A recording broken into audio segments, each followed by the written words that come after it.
2025. Of course, our Mrs. Universe North Philippines, Susan Chin. Our Mrs. Universe Pacific Philippines, Jenny Mercado Ortega. And of course, our Western Philippines, Angela Villanueva. And I would like to thank everyone who's here right now from the start of my journey as being the National Director of Mrs. Universe Philippines. Kayo pa rin ang nandito for me. And maraming salamat. And of course, to Simon Space, thank you for giving us the base for this event. Yeah. So, for the Q&A question, let me call Mr. Bobby Recantina, the editor. Bobby Recantina, the editor, entertainment section of Manila Bulletin. Hello. Good afternoon and congratulations to all our representatives to the Mrs. Universe pageant. So, may we know how were these ladies or representatives selected to compete for the Mrs. Universe pageant?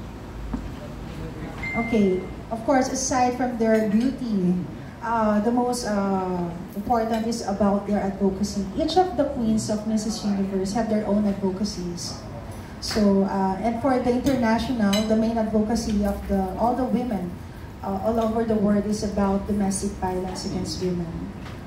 And of course, all of them are very empowered women when it comes to their family, being there as a woman.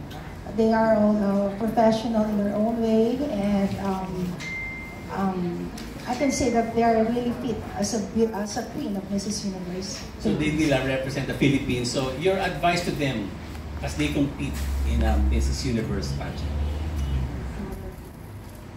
Advice for them. Every time I'm always telling them that crown is just a crown in your head. But the most important thing is here. Your heart as being the beauty queen. You're the leader. You're the voice. You're the inspiration of every woman. So win or lose, you always remember what is your role being a beauty queen. Not only a mother to your children, but a mother to everyone. And a sister to all the women of the Philippines and all over the universe as well. So, Ms. Charo, how many candidates are expected this year? For this year, as of now in my list, they're all 127 delegates. Oh my God! Yes. Ikaw, Miss World. Oh my God. That's 127? That's why someone's calling me every day. I cannot answer immediately because of there are so many inquiries that I need to answer, especially those national directors and all the delegates. So, tataas pa ba siya, yung 127? Or yan na yata? Until 130, that's the most. Okay. Oh my God! Ilang oras ang introduction niya? Yes.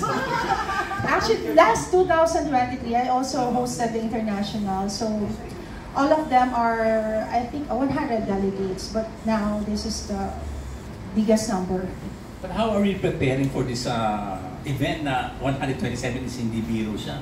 Logistics-wise. Yes, hindi talaga biro. It's, parang, kasi, di ba, kakatapos lang ng, ng national event ko in Hilton.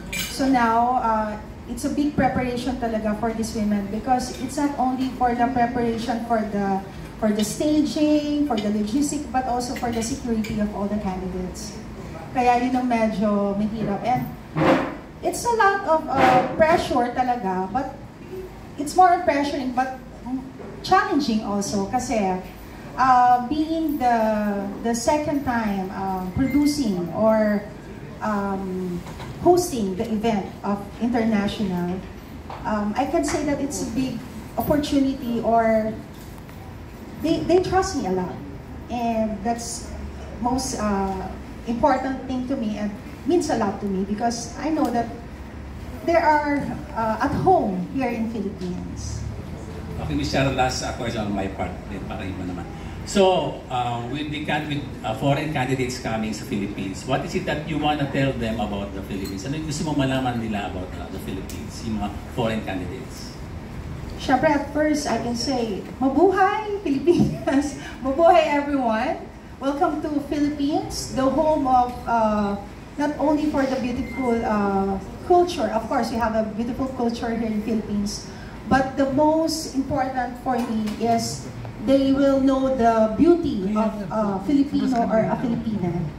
Because we also known as the, Philippines is warm. They're known for being warm, hospitality of all the Filipinos. So I think mas importante sa akin yan, yung unique way of how they welcoming the different lahi or different countries or different delegates around the world. Yeah. Congratulations, and we'll be waiting for those candidates. And good luck also. Yeah.